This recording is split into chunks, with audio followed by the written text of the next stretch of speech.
Décortiquer les séries, en gratter la surface, voir ce qu'il y a en dessous, pour nous, c'est le Valhalla. Aussi, dans l'avis de l'expert d'aujourd'hui, on est allé consulter Pierre-Brice Stahl, spécialiste des civilisations nordiques sur la série Viking. I think you're making another foolish decision. À l'heure où la deuxième partie de la saison 4 s'installe sur Canal+ Série, vous allez tout savoir sur ces fiers gaillards.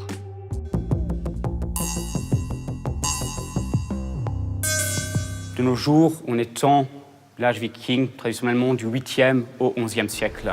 Le viking, dans son sens premier, désigne celui qui participe à une expédition maritime.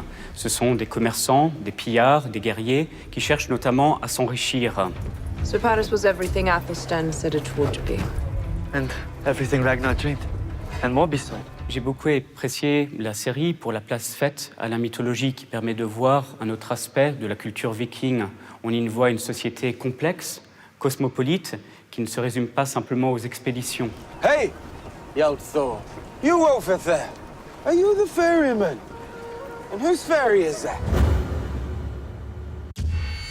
Alors, il faut savoir que Ragnar Lothbrok est un roi légendaire. Plusieurs personnages historiques ont pu servir de modèle pour la figure de Ragnar. Il faut revenir au texte en question, que ce soit au niveau des poèmes, des sagas, des annales, et chacun présente le Ragnar dans un contexte particulier et justement avec une intention particulière, intention que l'on retrouve également dans la réception contemporaine avec cette série. To King Ragnar and his family, may they feel the warmth of the fire like the love of the people. Elle lui prête de nouveaux exploits, comme par exemple les premières expéditions vers l'Angleterre, qui, soit dit en passant, n'était pas une terre inconnue des Scandinaves de l'époque. Ces nouveaux exploits attribués à Ragnar, ainsi que les différents raccourcis chronologiques que l'on peut trouver dans la série, vont permettre de présenter la figure de Ragnar comme le symbole de l'épopée viking, épopée que l'on suit à travers Ragnar au fur et à mesure des épisodes.